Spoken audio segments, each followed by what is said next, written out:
Hello, good morning, good afternoon, good evening, whatever the hell you are around the world. Welcome to Scitrek Live, your sci-fi TV and movie channel.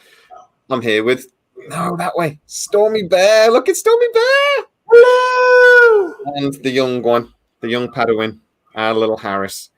Howdy. Little tiny Harris. Very quickly, how are we, guys? Doing well. Fantastic. Let me just do this thing.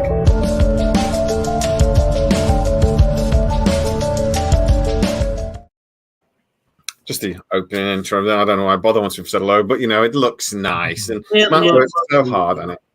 Oh, yes. So we don't particularly have a topic today. So if anybody's watching, if there's something you want us to talk about, I do have a little bit of a Stargate update, but it's not much. But I can do that a little bit later.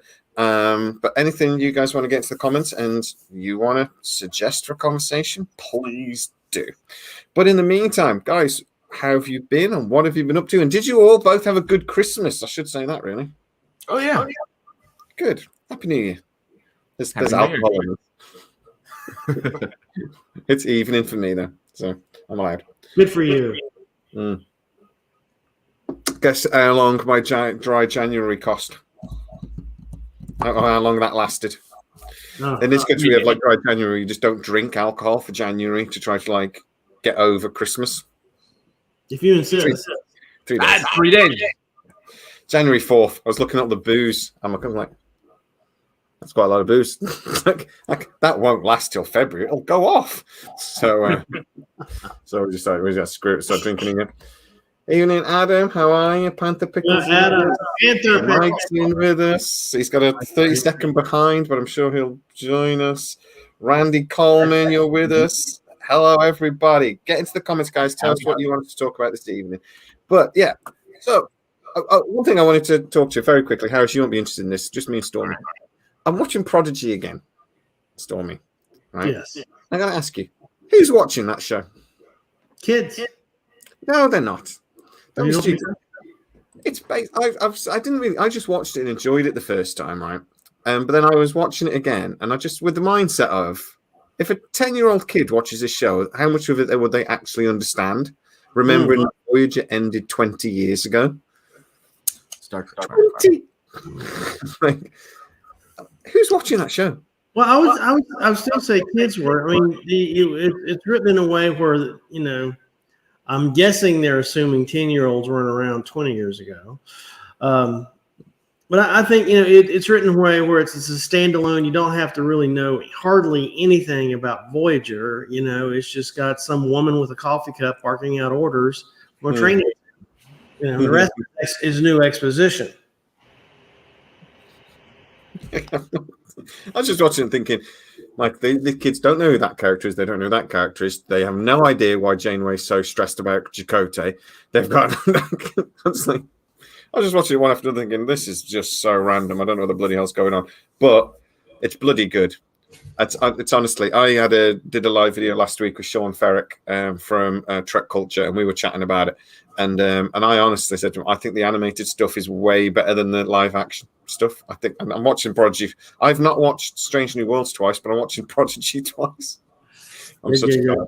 So you're saying Star Trek is going the way of Star Wars, huh? Trek Gates says Star Trek Enterprise does not suck. It doesn't suck. Star Trek Enterprise is really good. It's awesome. Yeah, I liked Enterprise. Some of the best Enterprise, some of the Star Trek episodes ever were Enterprise. It's just over. Anyway, let's not start going to Star Trek. Well, no, let's do. Since you brought it up, Sunshine, let's talk about it. Why do you think? I think Enterprise failed as a series, and I've got a very specific reason why. Would you agree? Do you think overall it failed, or it was? It was. I don't know. I don't want to call it a failure. I think it was. Still think it was a good show. It did a lot of things that were cool. It did some things that were blasé. But anything that can, at that point in time, anything that could stay on TV for 4 seasons was a success. I mean, if you look at other shows that were considered a big ass success, only stayed 4 seasons. Firefly, huge success, 1 season. Didn't even get a season. 12 episodes. Well, 12 episodes. It was a half. Yeah. It was a British season. It was a British summer. Well, it had 16 episodes, but actually only 12 aired. So I think that's right. Yeah, I'd love to see the last 4. It really would. For me, Enterprise failed because I hate prequels. So all prequels are a nightmare to begin with, generally speaking. But for me, it was supposed to tell us how the Federation became the Federation, and it just didn't. It tripped over those time wars and then the Xindi conflict, which was related to the Time War. So instead of basically this amazing story where they could tell us how the Federation became, we just got these confused time stories and timey-wimey crap that just confused everybody. And they had, for me, it had a really good. I really liked the Starship. All was lovely. Scott, I love Scott Bakula. I keep saying Bakula and I keep getting yelled at. And it had all the ingredients. It just forgot to do the bit it was supposed to do, which was tell us about the Federation. It just forgot. Can I interrupt you for a second? I'm just reading the scroll. Please go and subscribe to SciWorks for more Strami. Pastrami. It's supposed to say pastrami. Let's all have a sandwich. Yeah, damn it. Let me just edit that bad boy. I'll put the other one up. But I think Adam Van Gasen has it. I mean, I think that suffered from Star Trek fatigue. It was, at that point in time, there were very few selections, in terms of watching. You had, I mean, it was on, what was it? UPN, I think it was. Yeah. And there wasn't a million streaming services. We have all this other sci-fi to blend in. You can go watch today. You can watch Star Trek, and then you can go watch Aliens and watch something else and the Sarah Connor Chronicles.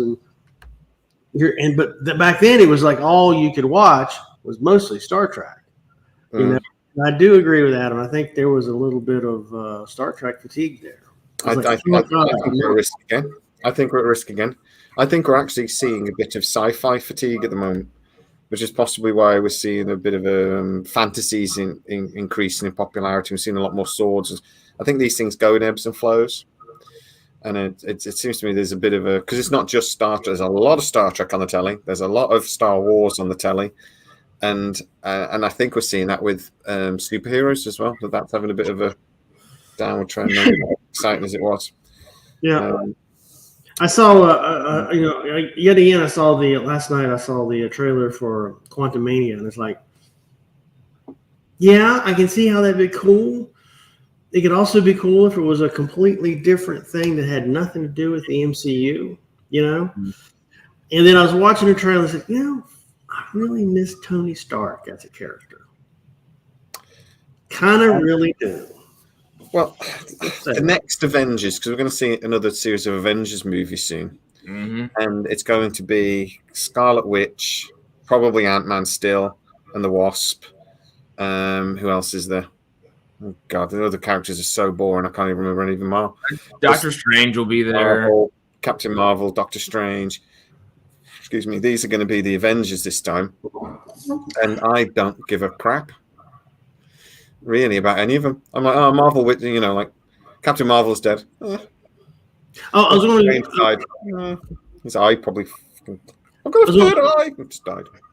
I want to pick up a comment from Nomad Overseas.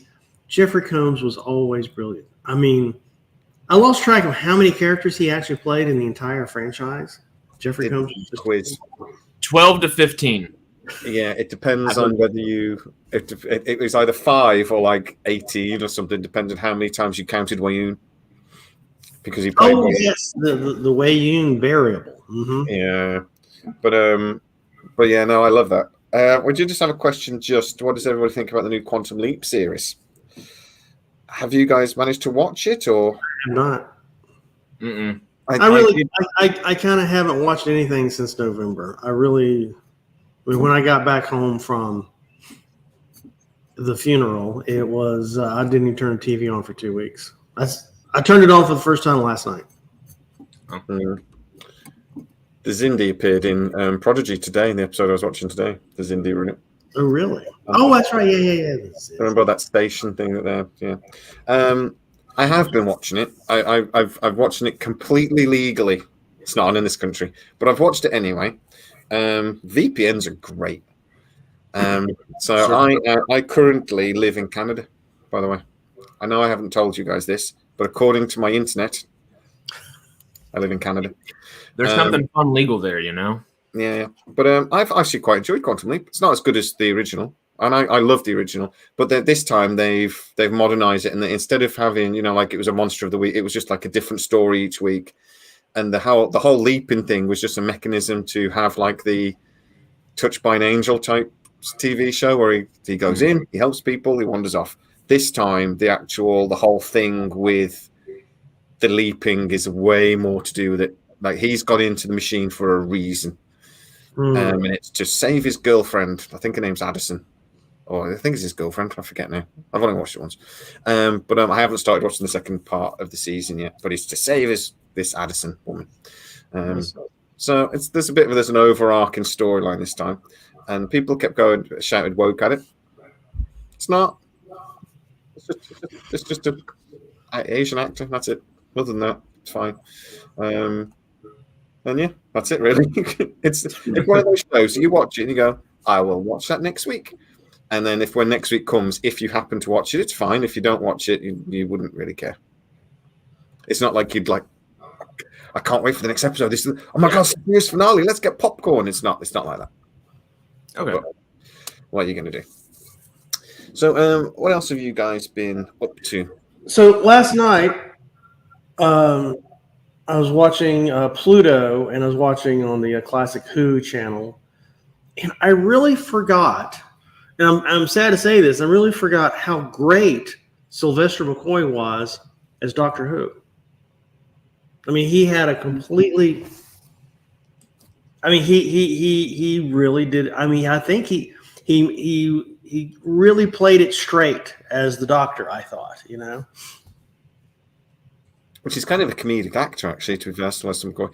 So the nice thing I like about Doctor Who is that, particularly, actually, to be fair, all of the Doctors, they always bring something a little bit different. It's a bit like James Bond, how we have the difference between Sean Connery and, for God's sake, I've forgotten his name. The guy with the eyebrow that did it after Sean Connery. Anyway, and then like even Timothy Dalton, who was crap, and I can remember his name, Roger Moore. Even Roger Moore, they always played it a little bit differently and brought a bit of fun to it. My favourite was Davidson. Doctor Who. It was always Davidson because he was the Doctor Who when I was like about 10, I think. But Sylvester McCoy was great, and they always brought something a little bit different, which I like that very much. Let's see what the new Doctor can bring. Well, I didn't know that guy was Radagast. I like that. Get off the show. Come on. Throw him off the screen. Of course he was Radagasta Brown. I had to IMDb him. McCoy. I like it. You had to ID. Being British, I know him from a million things that I could never name because he was before he was Doctor Who, and after he was in Doctor Who, he was just in loads of like TV. He'd be on the murder mystery that week, like our equivalent to like Murder She Wrote. He'd be on that one week, then he'd be on something else the next week, and then what I mean. So there's a lot of stuff with Ian McKellen in there, which makes sense that he'd go into The Hobbit after the fact. Well, again, Ian McKellen's a great, proper thespian actor. He was known for nothing before he was Gandalf, really. We didn't even really know him over here because he was a stage actor mostly. One thing I always remember him from was Apt Pupil. You guys remember Apt Pupil? Turn your phone off. You're live in front of dozens of people, for God's sake. No, just let me. It could be important. It very well might be. Oh, dear. By the way, the notification was from the Washington Post. We calculated the happiest, least stressful jobs in America. Did yours make the cut? That was yes. We all want to know what the least stressful thing in America is. That's what I say. It's not my job. Nope. Stormy builds spaceships. Harris, how stressed are you, sir? Extremely stressed and not stressed at all. Chemically induced. Depends on the hour. But yeah, depends on the hour. There's still breakfast time over there, isn't it? But yeah, no, I get that. No, I'm really looking forward to the new Doctor Who, but I'm looking forward because David Tennant was always my favorite, so I think the new Doctor Who is going to be great. And everyone keeps telling me this new guy I'm sorry, I can't say his name, and I can't remember it anyway. But everyone keeps saying how brilliant an actor he is, but I've never seen him in anything. So I'm a bit worried about Doctor Who. Was Nakuti Gatwa, wasn't he like a stage guy? Or isn't he a stage guy? I only really know him that he was in Sex Education on Netflix, which is apparently brilliant, and I've never watched it. And apparently he's great in it. Everybody that I know that have seen that or has seen it loves Sex Education. I've never watched it myself, but everyone that I've known that has watched it adores the show. So, and everybody's very excited over here about it. But I mean, I'm like, I'm just worried about Disney spending, because I was talking about this about Matt. I think Doctor Who has a feel to it, and like the crap special effects and the limited budget made them be more character driven, and now they're going to have treble the budget they had before. And I know why BBC have done it, because like as things progress and things change, they couldn't get away with making Doctor Who the way they did anymore. But I'm just a bit worried that sometimes too much money can spoil the broth. I know I'm mixing similes there, but you know what I mean? I'm a bit worried about that. I think they can spend too much money on these shows.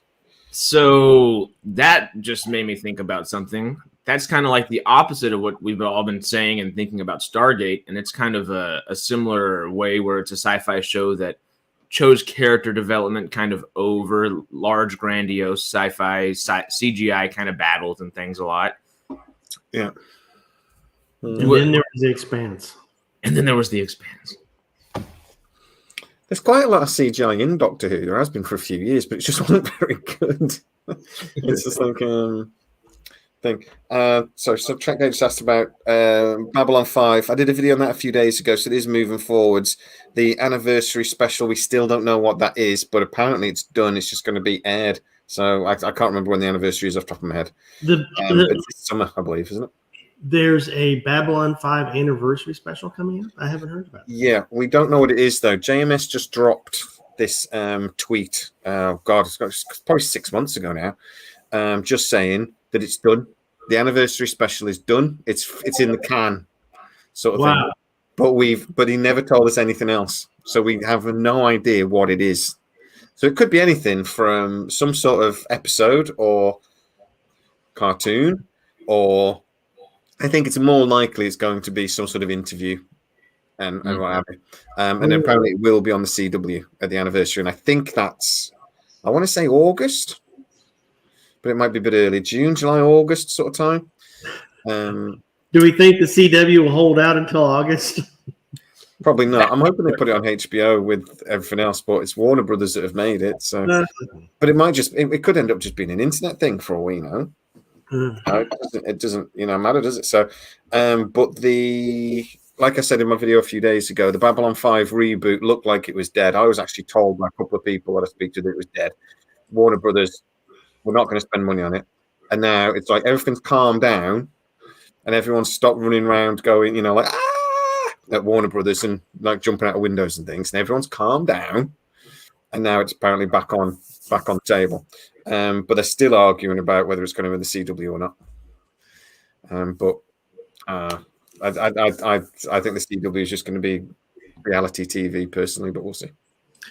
So going back to the comments, Nomad Overseas, I do think that they interfered with JMS's Crusade. I loved Crusade. That was just awesome. And there were so many places where the story could have gone. I heard that some of those elements was revealed in a comic book series. I've never been able to find it. And also Co-Clud, Space 1999 reboot. That would be interesting. I've never. I say I got getting a list of episode series they would like to do. I'm not even sure who owns Space 1999, but I did hear a rumor that it was like looked at for about 5 minutes, but it's never been looked back at. But it might even be British. I can't remember. I don't think I've really watched Space 99. Blake 7 is the one that gets banded around occasionally. No. There is one that could be rebooted, but I apparently, think go ahead. there's been a bunch of arguments about who owns it. Apparently, Oh, I see. Which show or movie? Blake 7. It was a sci-fi show from like the 70s. But it's one of those shows that whenever they do like a top 10 classic sci-fi series, it's always like really high up on the list. So it's one of those shows that's like properly cult classic, and a modern retelling might be. You'd know if you Google it now, you'll recognize a few of the ships and things from Blake 7. Okay. Because they're pretty iconic sort of thing. But overseas, there's so many of the cast of B5 that are gone. With Space 99 and Jerry Anderson. Okay, there you go. That explains that. Jerry Anderson, obviously, he did Space Precincts a few years later, and obviously, the Muppets and whatever. Excuse me. Diet Coke and vodka, you shouldn't drink it live on show. It makes you burp.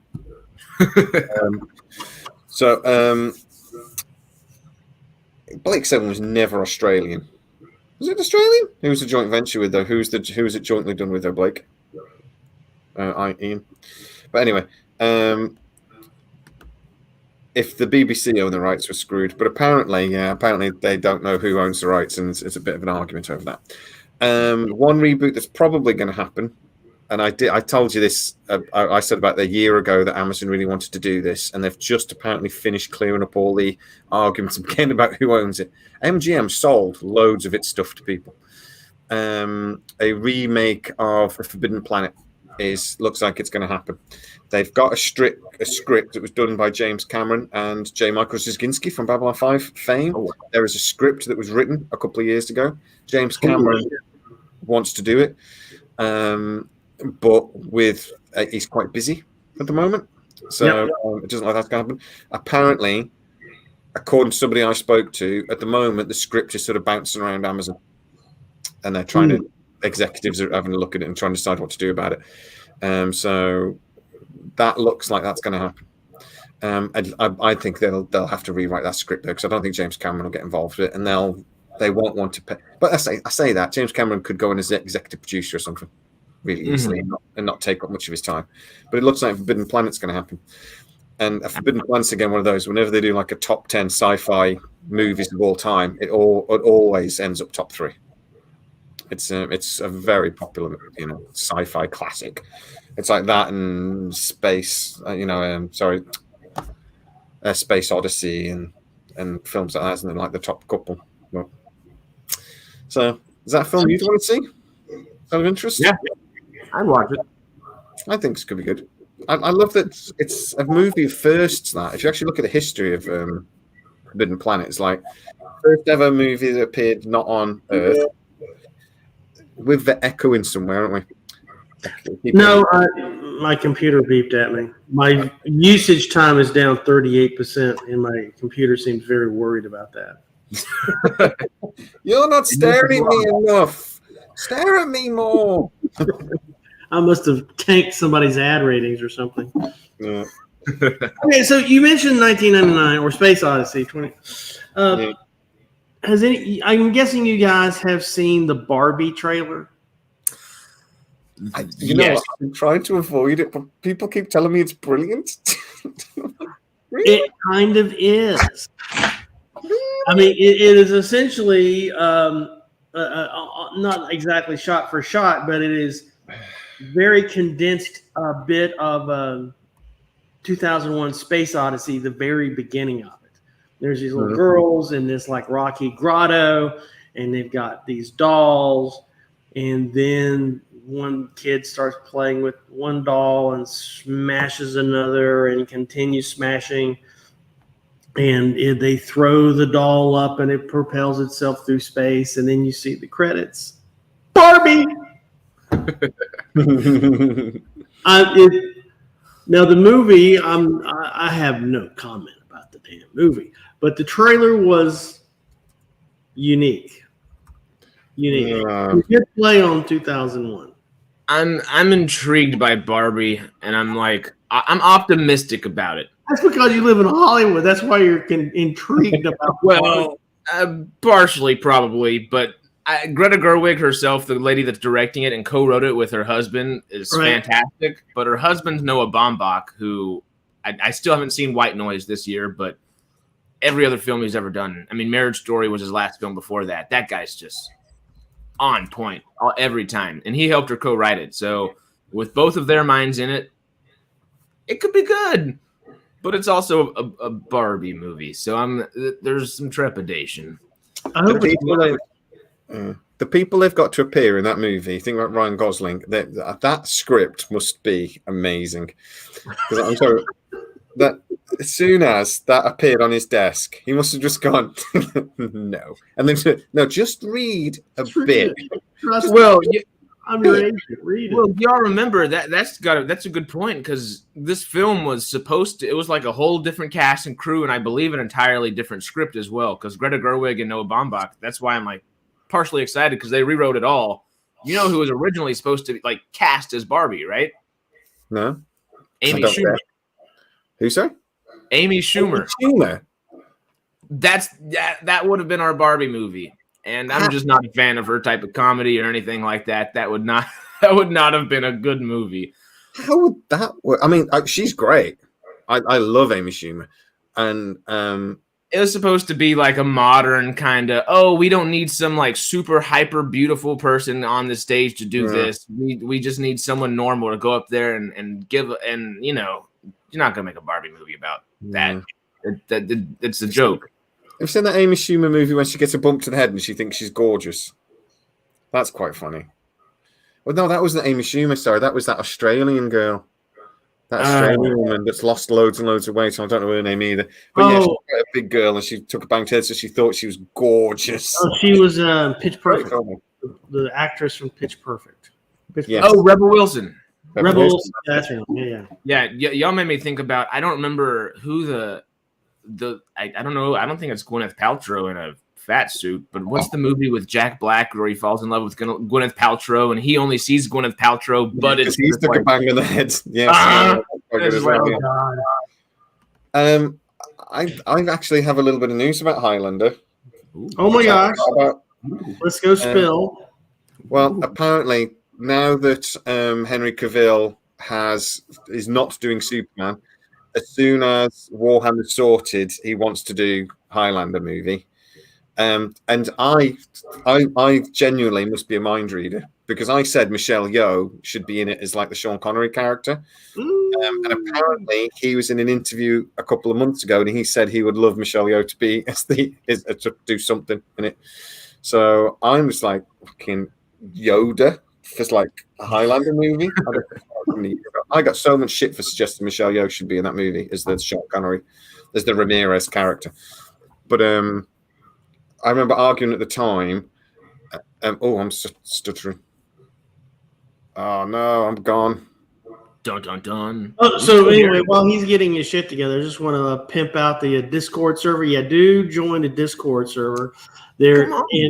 And the coolest thing about the Discord server is there's a Minecraft world that we can all play in, and I love me some Minecraft. So jump on it, please do. You can find us on there a lot, building things, lots of things. Matt's on there, always talking to people. Matt's good at responding on there. And Matt's incredible. I mean, it's all mostly Matt's brainchild, and he is on it. Yes. I mean, another brainchild of his that y'all should check out, of course, is 9 Chevrons. Yes. I need to get a little more involved with that, but Matt and Jamie have both been kicking stuff out. Knocking it out of the park, don't you think? Uh-huh. It's been pretty great. So I was going to say, took a friend of mine to see Way of the Water last night. Yeah. It was, again, this is my third viewing, I think. Again, it was excellent, but she had never seen the first film. And I'm going, man, this is going to be some heavy lifting. Will she understand everything? And she thoroughly enjoyed it. Just loved the shit out of it. Without ever seeing the first Avatar. So then I slipped her a copy of Avatar, and I think she's watching it today if she can wrestle her child's PlayStation away from it. Oh, that's good. Oh, I mean, that go first ahead. 45 minutes is perfect at, I guess, explaining everything to just the degree you It need gets it to. to today, but it really doesn't. You really to understand Jake Sully's journey from why he's so hot about family, from where he came from, on the streets in a wheelchair. Mm-hmm. If it ain't raining, we ain't training. I mean, Jake Sully had a really that's a horrific backstory. I mean, he was sent to the armpits of the earth, and he was abused by the military, and and I was watching it. I watched that movie again last night, the original Avatar, and it was like, you can't get this with you can't get this with vet benefits, not in this economy. How many times do we actually say "not in this economy" for anything? I mean, we say it every year, every month. We say, "Oh, not in this economy." I mean, it's like a catchphrase we almost have for the last 30 years, not in this economy. We've really never had a great economy for the middle class in America. And now I'm done ranting because Jamie is back. Thank God, because I'm out of shit to say. My camera just randomly turned itself off. And then wouldn't turn back on. He's like, "My fucking work, you stupid thing. You've got one job. One job. Picturing me, that's it." What are you talking about? We were picking out the water. Yeah. Yes. It's long, isn't it? Long. Do you 3 know, hours. 3 hours, 10 minutes, isn't it? I'm not sure I liked it all that much. Really? I think I'm the only one. I didn't hate it. I enjoyed it. I'll watch it. I will probably never watch it again. And it was good. And it wasn't Avatar, but wetter. It wasn't. There was a lot more story there. So it wasn't Avatar, but wetter. Sorry, so the camera's overheating from all that hot weather here in Canada. Woo! But yeah, I just thought it was okay. I mean, it's not going to win an Oscar for a story anytime soon. Oh, will Oscar for everything else, won't it? Let's be honest. It was beautiful. I just found it a bit like, because I'm going to go and have a wee and a poo and make a phone call and do something else. And by the time I get back, you won't have to tell me what's happened because it is so slow. I'll catch up. Okay, you got to world build something like that, Wait, they've got the first movie. They don't have to world build anything. No, I'm sorry. Just say, they don't have to world build shit. They've got a first 4-hour-long movie to world build. Goes over nothing that happens in this movie. But it's supposed to. It's a series. Well, that's what the first 45 minutes are for. Oh no, I'm not. I don't think so the one thing Way of Water reminded me of is kind of a blend. There's a little bit of Abyss, right? A little bit of Abyss. Yeah. Kind of a lot of Titanic was in there, and I think at the very heart it was a Helen Keller story. You said a Helen Keller story? Mm-hmm. With Kiri? No, not. Hang on a second. No, I'd say I'm thinking about the wrong Helen Keller because the Helen Keller that I'm thinking of wasn't she a murderer? That's what I'm trying. Was you talking about like disability rights? Remember, Helen? Helen Keller. Okay. Helen Keller. Okay. Helen Keller, the author, American author, disability rights advocate. All right. Was there a serial killer called something similar? Because I went to the serial killer. No. Helen Keller was not a serial killer. Jesus. She would have had trouble. Dude, Okay. Yeah. Oh, then no. There's a lot of those Native Americans. What we did to them was bad. We should probably not do that again. There's a lot of that in this movie. Yeah. And what you did to them was bad. We had nothing to do with that one. So, as a British person, I'm sitting back on my high horse going, "Yeah, we didn't have anything to do with that one." But it's we just did everything to the rest of the world. So I was in a history lesson once, and they was talking about the Nazis and how bad the Nazis were and how big concentration camps were. And I stuck my hand up and went, "British invented the concentration camp. and the teacher just stared at me. Yeah, in the Orange with South Africa. Oh, and speaking of the Nazis, a little bit of the story was kind of Anne Frankish. Anne Frankish. I read a lot more into that movie than I did. Huh? I mean, you read a lot more into that film than I did. I mean, I'm there just going, I was going to save that whale in a minute. That whale's going to free willy this in a second.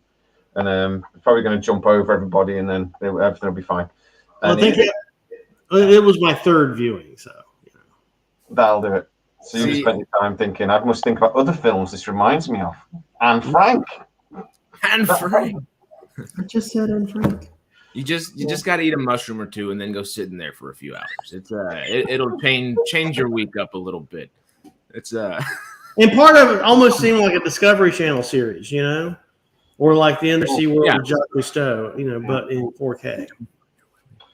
If you mashed everything from on the history, H2 into one thing, that is what Avatar becomes, because H2 is all aliens, Nazis, Shark Week, and so you just get all those elements and just ram them together, and you've got Avatar: The Way of Water. Maybe that's what you know. I totally forgot about Shark Week. How could I forget about Shark Week? That's how they knew it would be popular. I'm like, what are people watching on the Discovery Channel? Squeeze into one movie. And a little bit of Whale Wars. If we're going that direction, let's just toss in some Whale Wars in there. Yeah. And that gold digging thing was popular. That gold digging because obviously the humans are there to try to get. That was the one thing actually that did annoy me about the Way of Water. Well, we're going to talk about it then. All right.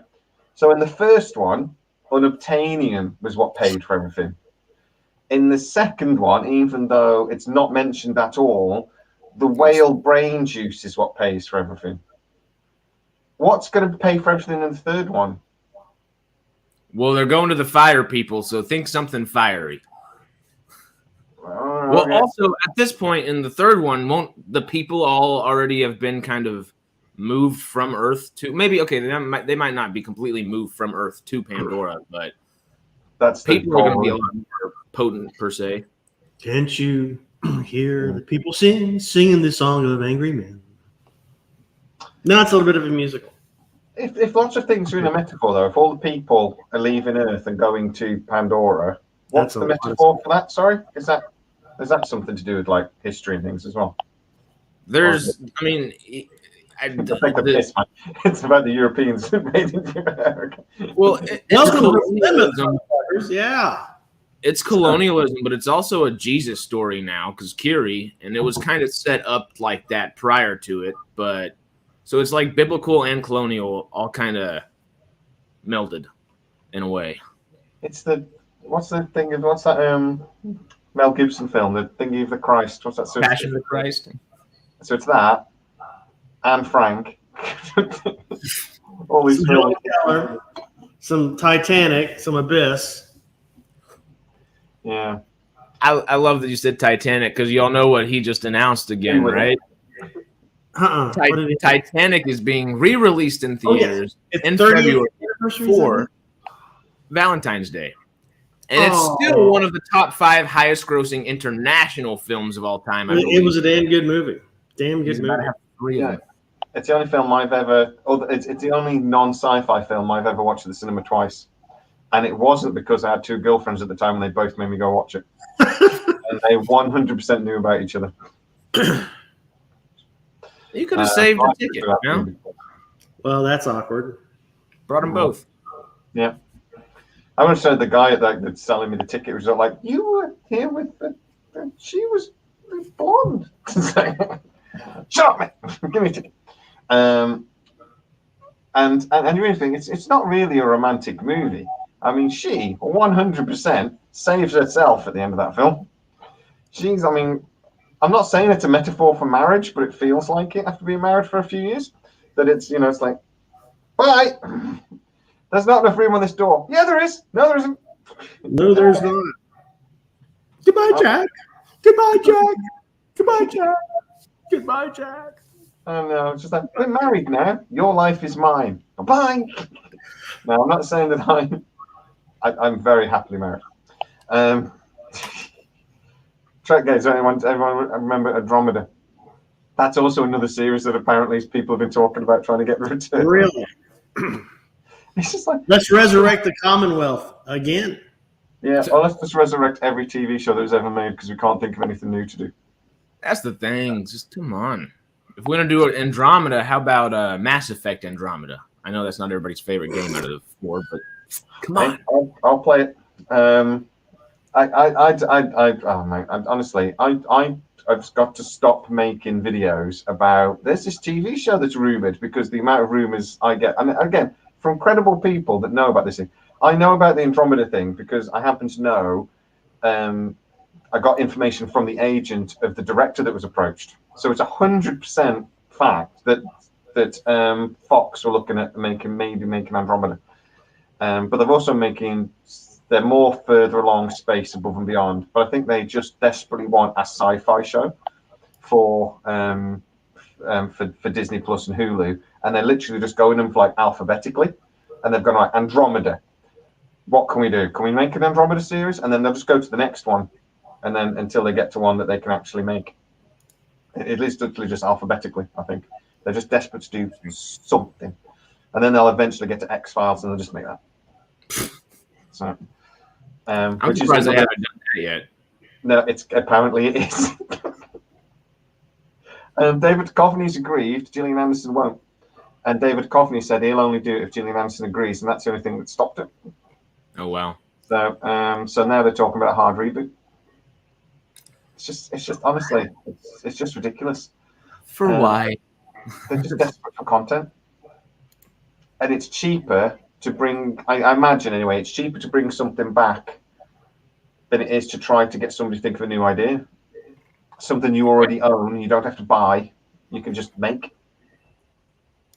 A Space Above and Beyond as well, which I actually genuinely think that's probably where they're going to go. Everything I hear is going to be a Space Above and Beyond they make. They actually had 5 seasons all mapped out that they never did. So it's the easiest thing in the world to reboot. They've already got 5 seasons ready to go. They've just got to write the scripts. They don't need any imagination at all. Right. Yeah, makes it kind of lazy and easy on them. They talked about bloody doing sliders as well. I heard rumors about sliders not long ago. Sliders, though, is one of these that's been rumored on and off for ages. And about 18 months ago, it was pretty much getting made. There was a director signed on and everything. And then we know what's happened in the last 18 months, and it's dead now. It's not happening. So, but I think that's a good thing because I think it's too similar to Quantum Leap. I think they needed to do one or the other, and they've gone with Quantum Leap. So I think Quantum Leap probably killed Sliders reboot. But I think that's a good thing because I don't think it was that good. The first season was brilliant of Sliders, and it's. Do you ever watch Sliders, Harris? Do you even know what we're talking about? No idea. I read a Mass Effect comment, so I started typing Mass Effect things. Oops. But real quick, I was requested to do a Paul Ruddism real quick. Hey, James Bond, in America, we drive on the right side of the road. There we go. Thank you. Looks like we're about to get a James Bond. Last two guys. They've just got to pick between the last 2 guys. And we're going to get a James Bond shortly. Which one of them is Aaron Taylor Johnson, which is not a name I would have expected, but it is a name that could do really well with it. It's intriguing. I can't remember the other guy's name, but I know him. Is the Johnson guy the chap with the bicycle mustache from Bullet Train? Yes. Curly hair, kick ass, Quicksilver. Yeah, well, so he's the one. And the other fella. Is it Tim Badgley or who? Yes, it is.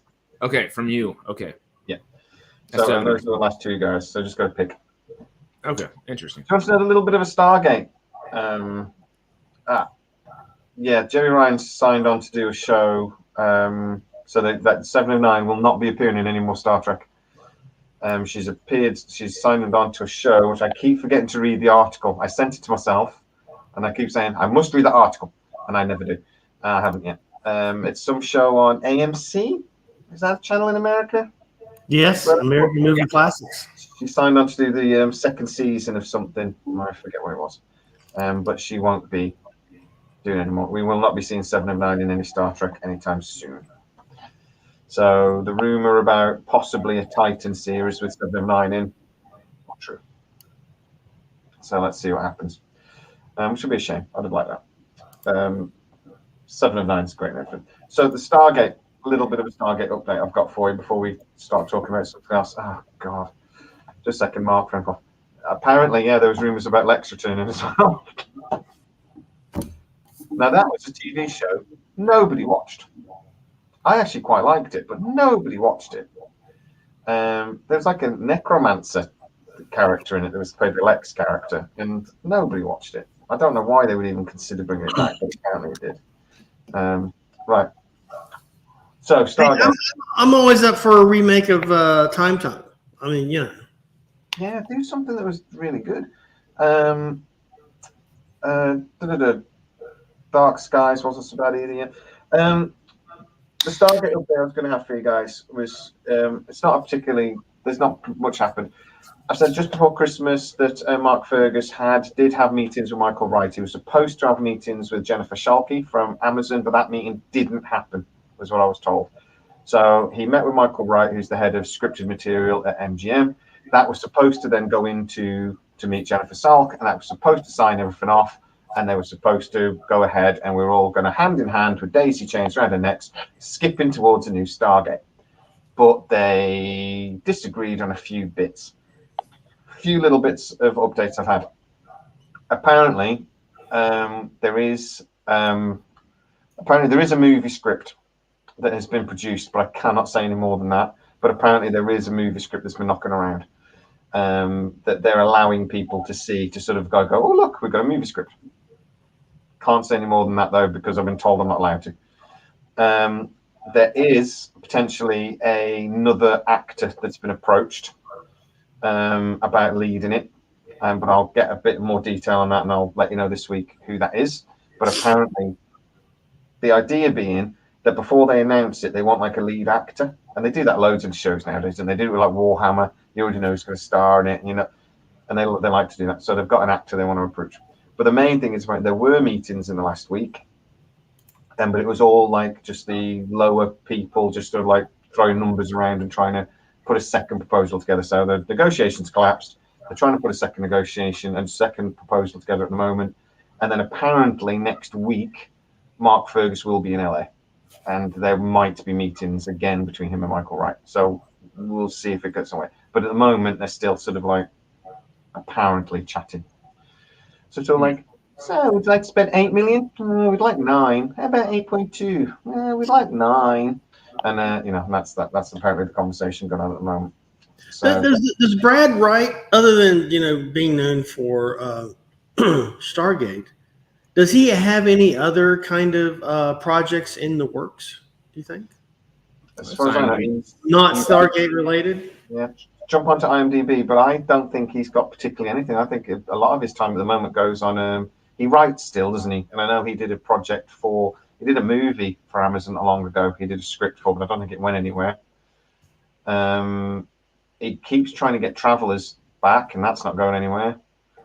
I'm not sure he's got particularly anything on the go at the moment. No, on IMDb Pro that lets you know kind of like what's coming up with their stuff as well. He doesn't have anything. I think this is a big part of him saying about how he tweeted not long ago saying that there's ageism in Hollywood, and he seemed to have a bit of a complaint sort of thing. I think it's disgraceful, and I know people that talk to Brad. I don't particularly talk to Brad because he doesn't like me very much, but I irritated him. Not as much as Joseph Malozzi. Joseph Malozzi really doesn't like me, but I questioned his politics, so that was never a good idea. Never meet your heroes. But I do know people that do speak to Brad Wright all the time, and he have had no contact with Amazon at all, none. Not even to tell him that the script he did do isn't being taken. They've not even said you're not doing it. They've said nothing, and I think that's disgusting. But it happens all the time. They're just no. It's just I don't know. I hate that there's no Brad, but Yeah. at the end of the day, I'd rather just have Stargate. And I've always thought I think I'd rather have somebody new do it anyway, if I'm honest. But if there's no Brad, there's no Brad. It'd be cool if he came on as a consultant, but yeah. It's just I just wish they'd have the decency to sort of like have a conversation with him though. And I don't think Brad would lie about it. I think if he was asked directly, he would either say, well, I can't talk about it, or he would say, or he would tell the truth. If they said, look, it's not going to happen, but you can't talk about this, then I think he would just say, I can't talk about it. But he says, no, there's been no conversation, nothing. They've never put a hand out. MGM or Amazon, nobody's ever said anything. And I just think, that's the movie industry, it's a bit shit.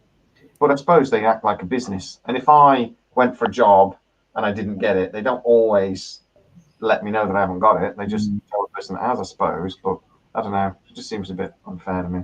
Well, we kind of compared it to how Amazon treated Peter Jackson when they did Rings of Power, because they asked him to, come help us, like let's toss some ideas at each other, and they realized they legally couldn't, and they just ghosted the guy, just stopped talking to him entirely. So it's kind of similar, and it sucks for both of them. Good shit. I am sick of being shot as the messenger, though. That I tell people Brad Wright's not doing this, and they're like, "Oh, you hate Stargate." No, I don't. Calm down. There's a reason we're talking about it. Yeah, exactly. How would you revive Firefly, or would you leave it alone? Oh, Leave it alone. See, now, if we knew how to revive Firefly, we'd have it on our screens, I think. It's a difficult. How do you guys Harris, did you ever even watch Firefly? We keep telling you to. I've watched a good chunk of it, but I've never finished it, and I never watched Serenity. It's one of those ones that I always meant to watch, and I think I chose Freaks and Geeks over that because I was younger, and I was like, young James Franco, Seth Rogen, and all these cool people. I'm in for that one, and I was like, that's my one season show that I'm gonna go back and watch. But give it another go. You've got to push through the first couple of episodes. Give it another go. It's worth it, honestly. How about you, Stormy? Would you revive it? Would you bring it back if you could? I don't know. It's just I'm really kind of overwhelmed, but reboot after reboot, and I would just love to have some sort of new material, something new and fresh.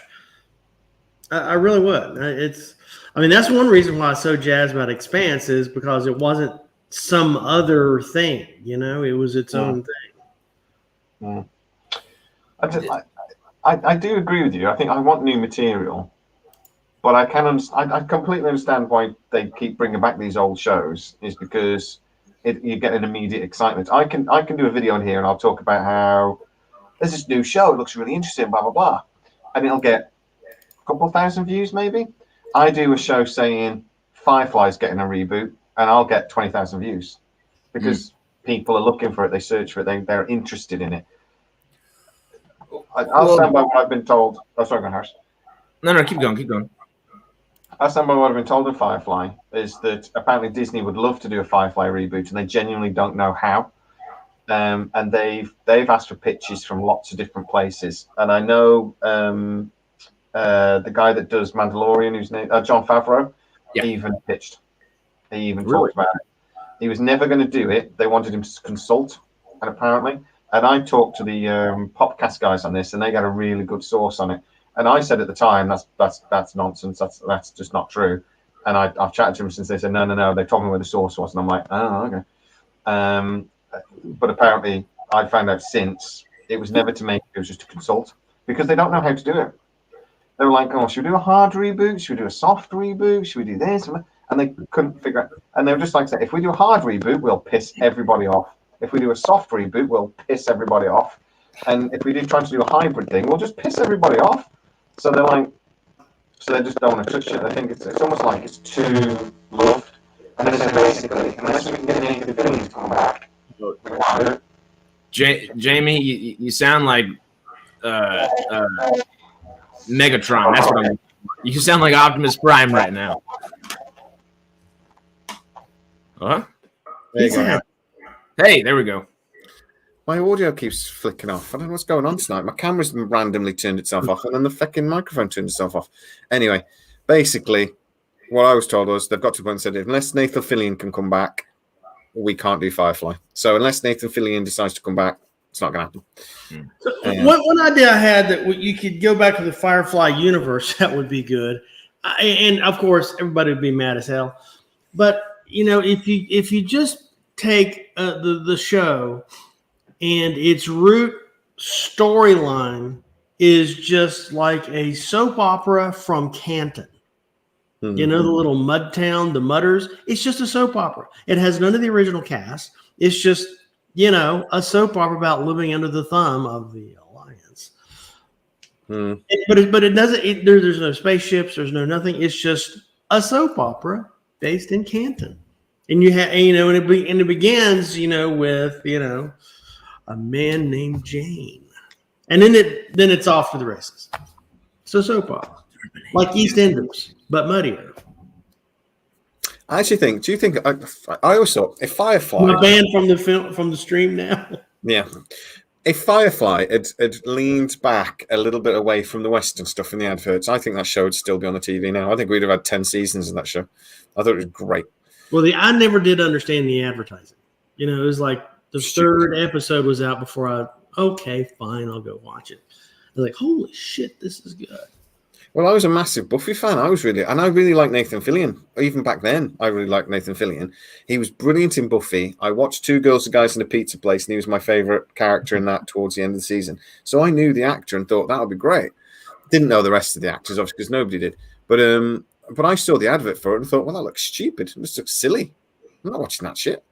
And it was only because after it was cancelled, ages after, they released the DVD box set of like 12 episodes, 16 episodes, and it was 20 quid. And I was just like, let's give it a go. And I loved it immediately. But I'm just like, the advertising fucked it. Yeah. And they released it out of order. And then they kept pausing it for like, in America anyway, didn't it? For baseball games and things. Oh, yeah, it was just on 1 week. And it would be on the next week and stuff. And they say, fucked it. Fox completely fucked it. Yeah.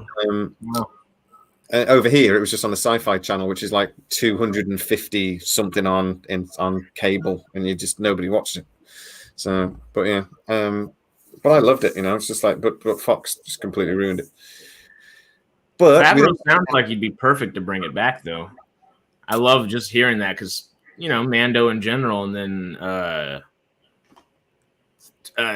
Cowboys and Aliens is fun in general as well, and that's just a good one that people forget about.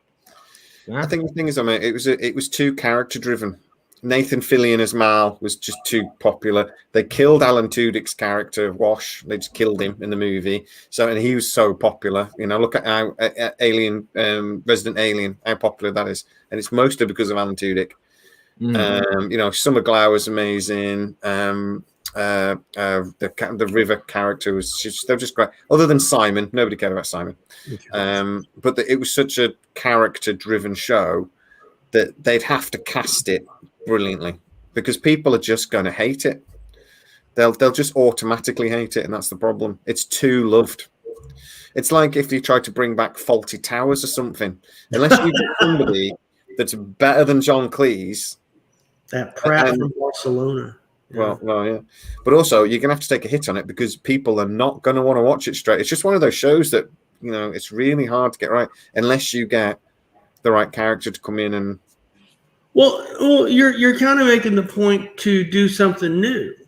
Because you're rebooting something, you're continuing something or whatever. If you start with something new, what is the fan base going to have to bitch about?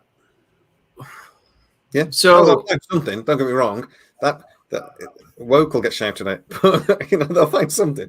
We always find something. We like to complain. Come on.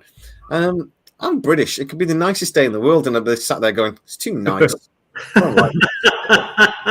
What's always it's warm and it's lovely, and I'm not at work today, and I'm bored. And my tea is perfect. Yeah, my cup of tea is bloody lovely, and I'm just like, yeah. But I haven't got the roast little biscuit. Yeah, I'll find something. I've got a chocolate digestive. I wish I had a bourbon, but it's but we're that way. I mean, the internet breeds that, you know. But I just think that I'd love to see. I can't wait for that next big thing that we've never heard of, that's new, really capture us all. And I think the last time was Game of Thrones. What was the last? Avatar.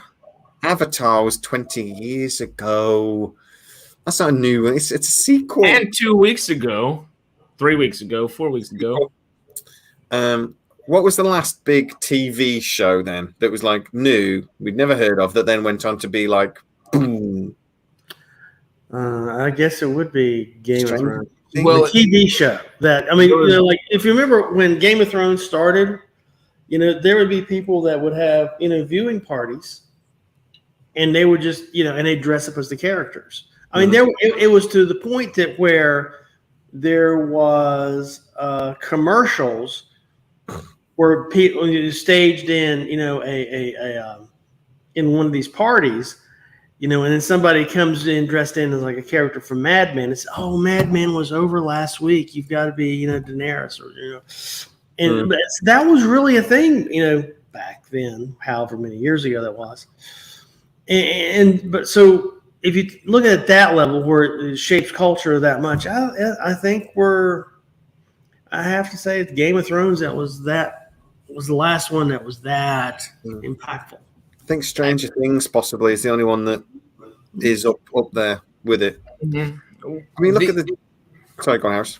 The only show that did do that after Game of Thrones was for HBO Max as well, but it only lasted for one season before people were like, "All right, we're over with it." Was Westworld? Westworld out the season, that first season with Anthony Hopkins in every episode was fantastic. First off, but that got more views. It had more people coming back to the app and going back to HBO in general. Yeah. It was great for them. And then they released season 2, but you know, season 4 was better. I always thought that Westworld should have just been one season. For me, you know, you make a movie like that, you do like 10 episodes, and that's like impact, boom. You know, it's like I couldn't. When they said they're doing a second season, I'm like, how? You know, it's just like these shows. Sometimes they should one season, and they should just impact. I mean, I like the second season, but the third just goes. It just takes a nosedive. The second season took a bit of a nosedive, where the third takes a big nosedive, and I haven't even tried to watch the fourth. I actually still haven't watched The Peripheral yet. I know y'all both told me to, but not yet. I struggle because Westworld ended the way it did, and I still can't watch the fourth season. I need to by the time they take it off, because they're taking it off of HBO Max. But the nail in the coffin that makes me not even want to try The Peripheral, or I want to, but it makes it hard to try it out, is y'all see I don't know if it was Jonathan Nolan as well, but it was Lisa Joy, you know, his wife, who does all the stuff with him. Did y'all watch Reminiscence with Hugh? Was it Hugh Jackman and a long time ago? What's her name? I saw it in theaters when it came out, like the two or 3 years ago when it did, and that movie hurt. That hurt me. That was bad. It had a great concept and just was not executed well, and I haven't been able to go back into Westworld since. And there's a few movies like that over the years, isn't there? Great concept executed badly. That's a whole stream all on our own. Especially sci-fi, yeah. But anyway, guys, look, we've done an hour, and it's Sunday, and I did promise you guys we would only stick to around an hour. And I don't need a wee. I'm drinking Coke and stuff during these things. But yeah.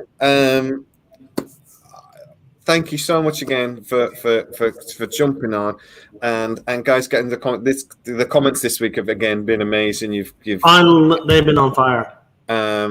We've got the greatest. We got the greatest viewers. We just really we do. That's a show I'm actually genuinely looking forward to. The new Dean Devlin series with the Ark. Matt has had a look and he's deep dived on that. He's doing a video on Tuesday about the Ark. I believe I might have. Pretty sure that's what he said. That is done. Are you saying that the Ark is done by the Dean Devlin? Dean Devlin. He is one of the co-creators. So yes. Okay, now I got to go get Peacock. Damn it. Yeah, I know. One thing after another. It's going to be on the Sci-Fi channel over here. So, yay! I'll send you my login.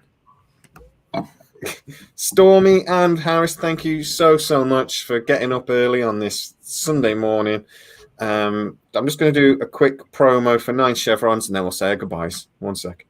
9chevrons.com.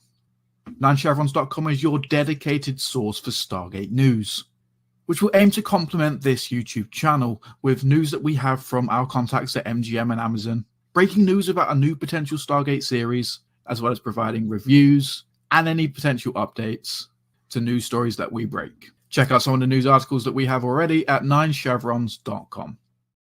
9chevrons.com. You better get there. And also, I want to remind you guys, again, we talked about it a little bit while Jamie was off, I don't know, with his microphone. The Discord server is awesome. Get on the Minecraft world.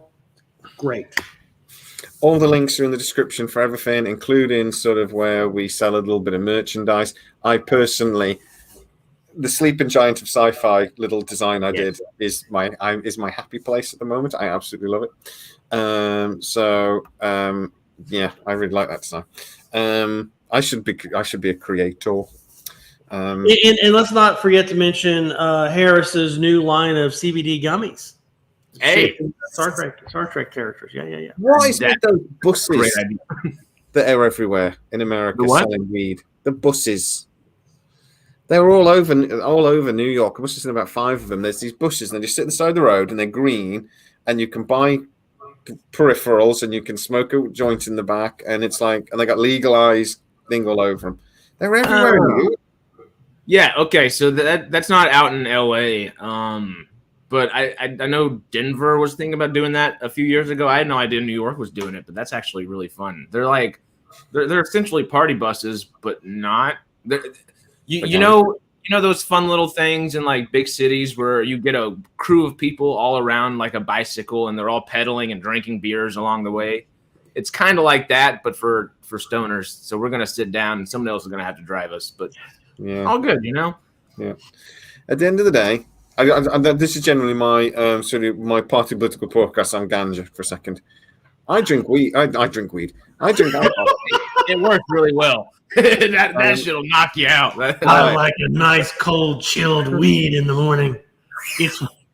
Slip it in your Coke, baby. I drink alcohol, and occasionally when I drink alcohol and I drink too much, I get really angry and shout at people and try to. And you go to soccer stadiums. Yeah, and then I go watch my United win. We won the derby yesterday. Come on, United! We ditched City. But like alcohol is generally. I got a couple of buddies that are police, and they're just like Friday nights are just like, oh, for God's sake, it's just a nightmare for them. Teenagers like, I'm drunk and really big. I'm like, no, you're not. Sit down. But it's like, but at the end of the day, weed is way less aggressive, bad for your health, all the things.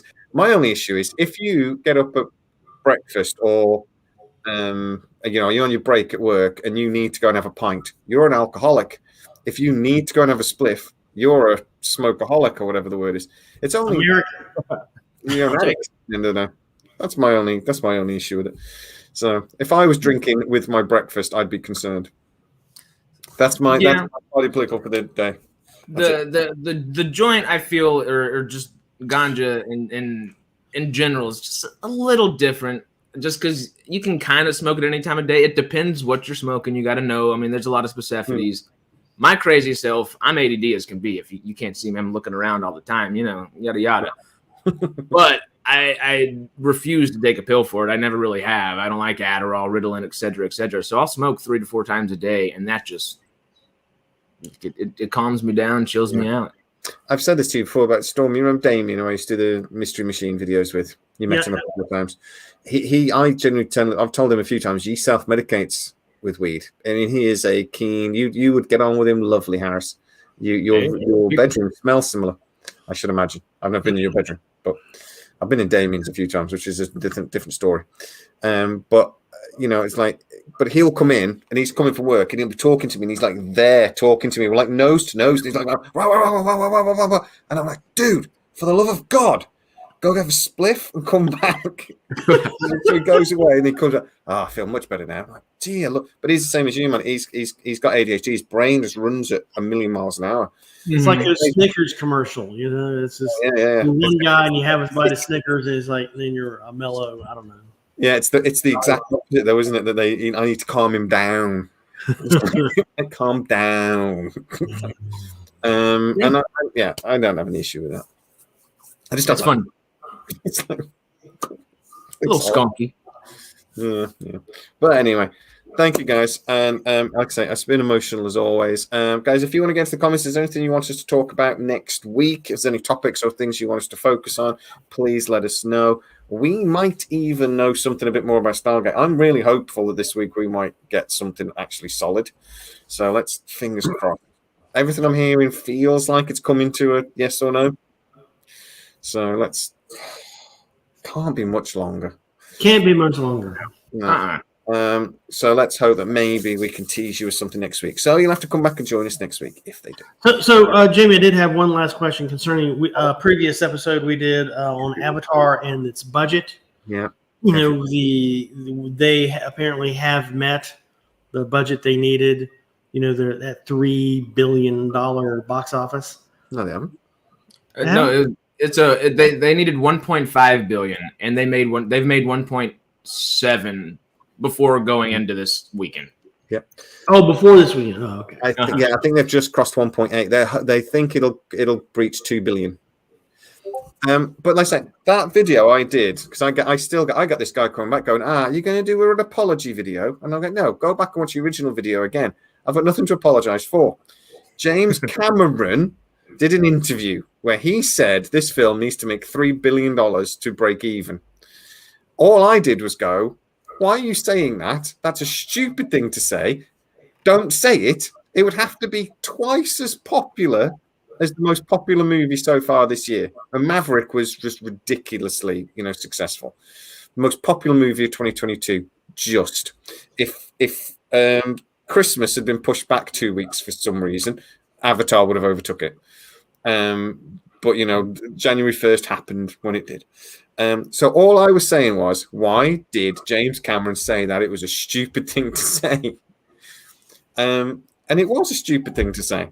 If you for his word, Avatar had lost $1.2 billion if you take him for his word, which is not true. Mm. It was such a stupid thing to say. Because how many?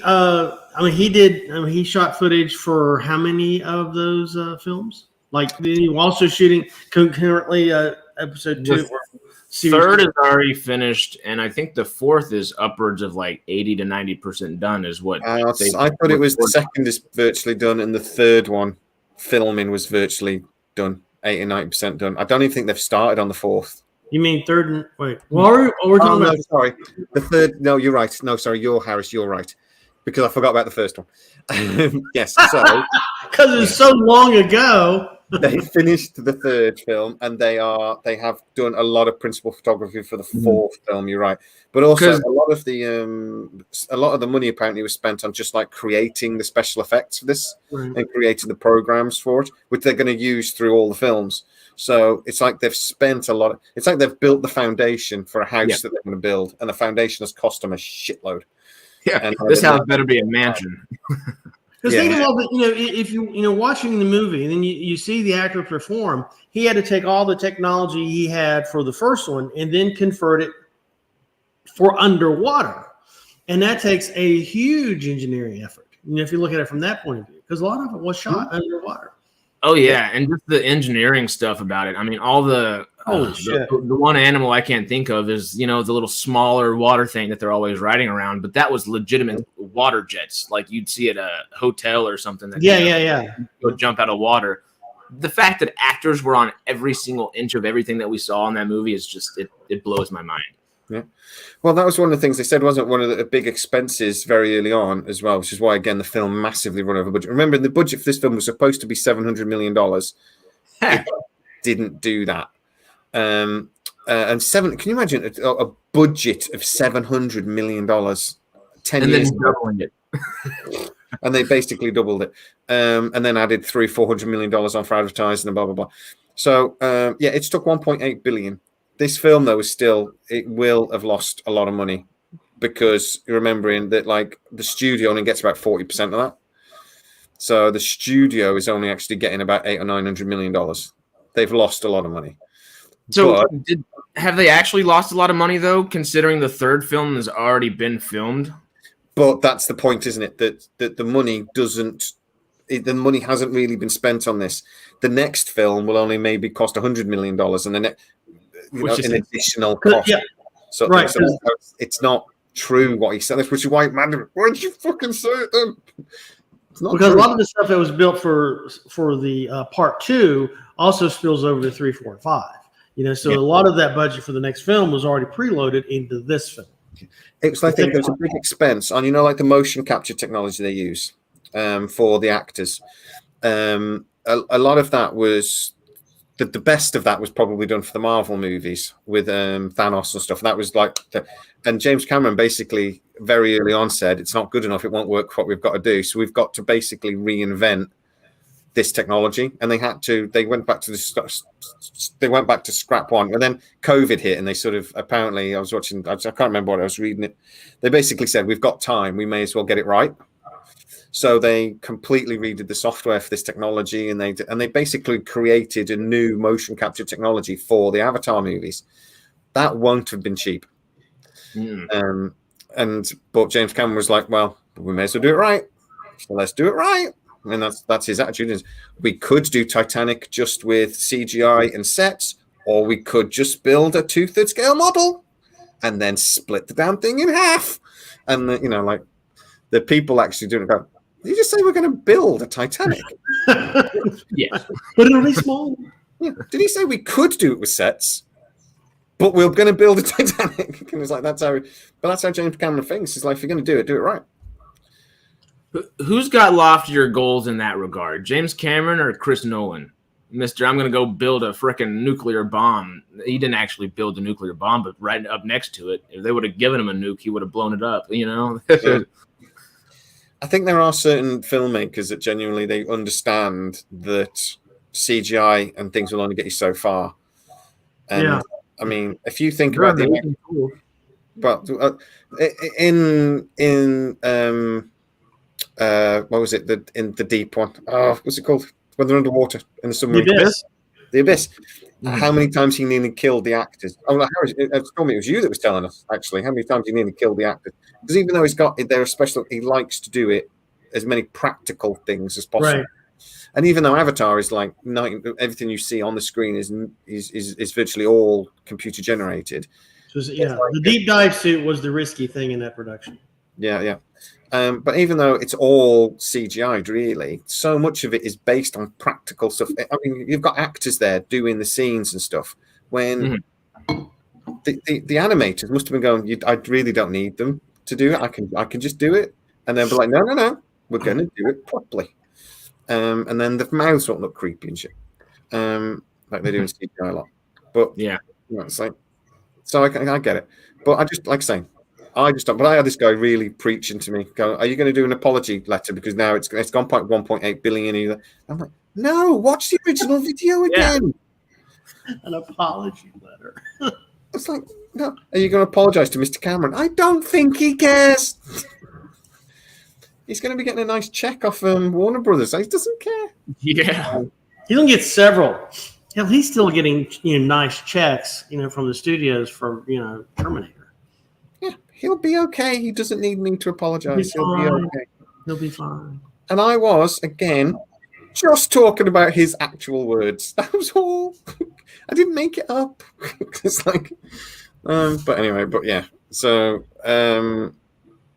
the next movie, anyway, is going to make like $1 billion easy. It's just going to be Volcano Navi. Yeah. So intriguing.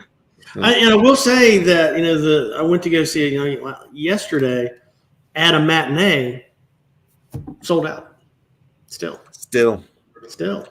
I'm looking at the box office right now. On Friday, it made another 7 million. Yesterday, it made 13.8 million, and this is all just U.S. domestic. Yeah. Today it's projected to make another 10.3, and tomorrow for MLK Day they expect another 7.3. So You can probably times that by 10. Yeah, What it actually made that day. that's 30 worldwide. million right there. They made 45 last weekend.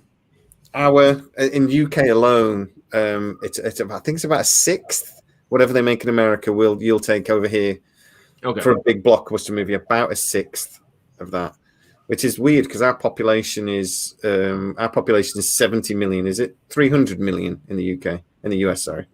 300 closer to 400, isn't it? 400 million. Well, ours is Like about 70 million. 360, I think, something. So actually, that works out, doesn't it? Our population's about 1/6 of yours, and we take about 1/6. But then you've got Europe and everybody's, it's like, so yeah, it's doing okay. It's doing okay. Right, I'm not doing shabby at all. Next up is just got to take Spider-Man No Way Home out of its spot, and it's at number 6. It'll be the second or third highest grossing movie of all time. I think it won't be Avatar though. Oh, I don't think so. I think it's going to be post-COVID. I don't know if it's going to go all the way there. I think it's going to be 4th or 5th. Yeah, Avatar was just so over the top new, I mean, it was everything. It was just it was like I always saw Avatar as as an analog of when Star Wars first came out. No one had ever seen anything like it, and then Cameron just amped it up to 11 because no one had seen anything like Avatar before. Mm-hmm. Like it's going to be the Star Wars of my generation. It's interesting. Yeah. Oh, by the way, the U.S. population for this concerning up to 2021 was 331.9 million people. So we were highballing. Yeah, 350 million. Yeah, so about right. I say as was 60. Last census was like 68 million or something. Yeah. Anyway, we're still better than America, in most respects. Most respects. Our sport is. Yeah, ice hockey is good. That's the Seahawks did terrible. I watched the New York Rangers, go Rangers, and I tell you what, that game stopped every 30 to 40 seconds to like, and we've got somebody in the audience that's kissing. Whee! I'm like, well, can we concentrate on the game, please, guys? I was like, there is a game playing. And I'm like, anyway. Right, just 1 second, guys. I have another promotion thing that Matt tells me I've got to Oh, yeah, let's see it. What? Scitrek also has some amazing merch. Get yours today and show your support at sci-trek.com. Matt makes these things, so at least I can actually show them. But guys, so right, Stormy, this the week you beat 16 minutes out of me. I'm 23 minutes over now, so I'm very 1 hour and 6 minutes we were ready to end, and I said goodbye to you. And we're still here at 1 hour and 22 minutes. The only thing I got to do is mention something that triggers you, and we are off to the races, man. So I figure, let me do the thing about the Avatar budget. Yeah. We'll get him again every damn week because I'm a jerk. Right now, I need a wee. Now he needs to wee, ladies and gentlemen. Here's your sign. 300 milliliter bladder has reached capacity. Oh, yes. Thank you again, guys. Thank you so much. Like I say, get into the comments, guys. Tell us what you want us to talk about next week. We will talk about 3D movies at some point because we've started that conversation, and gimmicks in cinema, or what the future of cinema is, maybe. But let's have fun in the meantime, guys. We will see you next Sunday. Say bye-bye, everybody. Toodles. See y'all. Toodles. See you. Toodles. The British guy's supposed to say toodles. You're supposed to say, like, adios. Adios. Adios. That's why we have the young guy in here to talk to the kids. Bye, guys. Oh, yeah. All the kids these days are saying adios. Well, yeah. It is California, by the way. Yeah.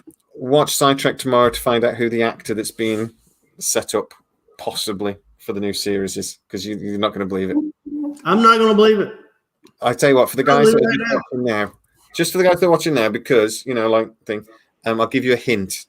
Talk to me, Goose. See you later. Bye-bye. Hey,